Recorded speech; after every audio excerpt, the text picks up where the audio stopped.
महाराज, आप अपनी राजकुमारी के लिए एक सर्वश्रेष्ठ राजकुमार ढूंढ रहे थे। हमारे गांव में एक सिद्ध योगी आए हैं जो दिखने में तेजवान है।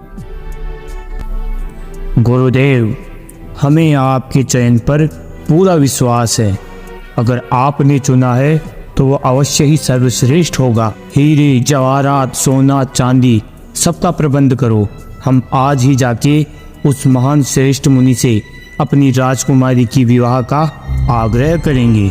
हे तपस्वी, हमने जैसा आपके बारे में सुना था, आप उसी की तरह तेजवान हैं। आंखें खोलिए गुरुवर, मेरा आग्रह स्वीकार कीजिए महाराज।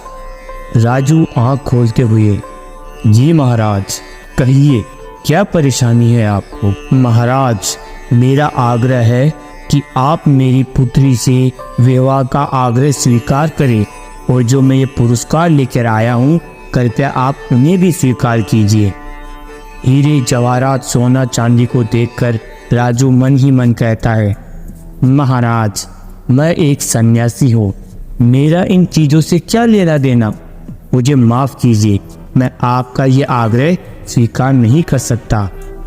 महाराज, जैसा मैंने सुना था, आप उससे भी काफ़ी सर्वश्रेष्ठ हैं। मैं माफ़ी चाहता हूँ अगर मैंने आपका अनादर किया हो, और मैं ये वचन देता हूँ कि आगे कभी भी इस नगर में मेरे लायक अगर कोई सेवा हो तो आप मुझे ज़रूर याद कीजिए। अरे राजू, तूने ये क्या किया? इतना बड़ा जो मौका आया था, तूने उसको हाथ से जाने दिया। हम यहाँ पर राज करते राज।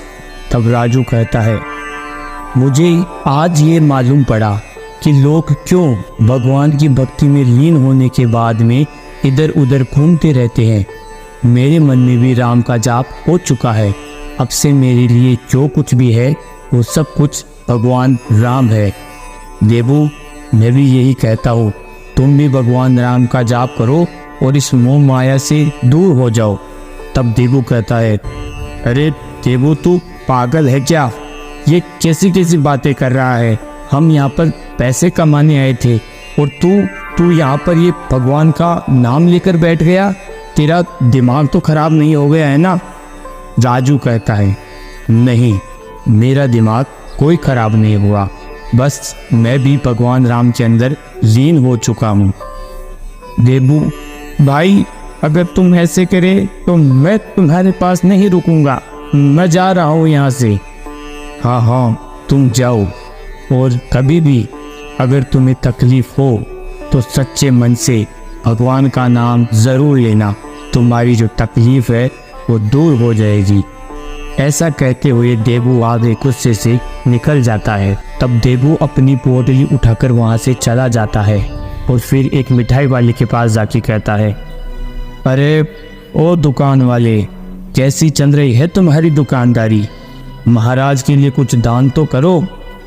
जी महाराज, आपकी दया दृष्टि से मेरी दुकान काफ़ी अच्छी चल रही है और घर में अब सुख शांति भी है। लाओ, कुछ दान कर दो। तभी देबू कहता है, अरे तुम मुझे ये खाली चावल पकड़ा रहे हो? अरे तुम्हारे पास मिठाई, मेवे, इतने सब कुछ है, वो दान करो। ऐसा सोचकर मिठाई वाले के दिमाग में आश्चर्य होता है। महाराज ने तो कभी ऐसे मिठाइयों का प्रस्ताव नहीं मांगा, फिर आज अचानक से? तुमको जितना कहा है उतना करो, तुमको उससे क्या? ऐसा कहते ही उस दुकान वाले ने देबू को मिठाइयाँ उपहार में दी। कुछ देर बाद में वो एक सुनार के पास जाता है। और महाराज, कैसी चल रही है तुम्हारी दुकानदारी? भगवान की सब मौना मर्जी है और बाबा का किया करा है, उसी की वजह से मेरी दुकानदारी काफ़ी अच्छी चल रही है। तो भगवान के लिए कुछ दान नहीं करोगे? बाबा के लिए कुछ दान करो। तभी वो दुकानदार उसको 2 सोने के सिक्के देता है। तब देबू, अरे ये क्या दे रहे हो तुम? अरे दुकानदार, तुम्हारी दुकान इतनी अच्छी चली है उस बाबा की वजह से, और तुम मुझे ये केवल एक सिक्के पकड़ा रहे हो, कुछ बड़ा दान करो। तब दुकानदार के मन के अंदर आश्चर्य हुआ कि बाबा तो कभी भी सोने जवाहरात की इच्छा नहीं करते, तब आज ये सोने जवाहरात की बात कहाँ से आई? अरे तुमको उससे क्या लेना देना? तुम दो ना। ऐसे कहते ही उस सुनार ने उस बाबा को एक सोने का भरा हार दान में कर दिया।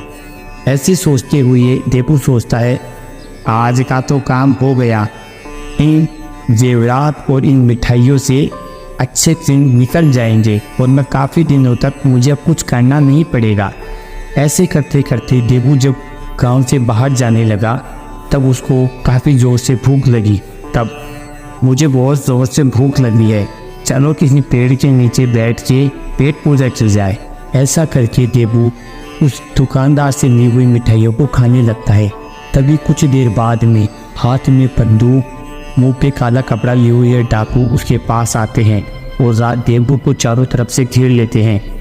तुम्हारे पास जो कुछ भी है वो हमको दे दो, वरना तुम्हारे लिए अच्छा नहीं होगा। ऐसे डर के कारण देवू ने अपना जो कुछ भी था उन डाकुओं को दे दिया। तभी एक डाकू का मुंह पे से पर्दा हट जाता है और देवू उस डाकू का चेहरा देख लेता है।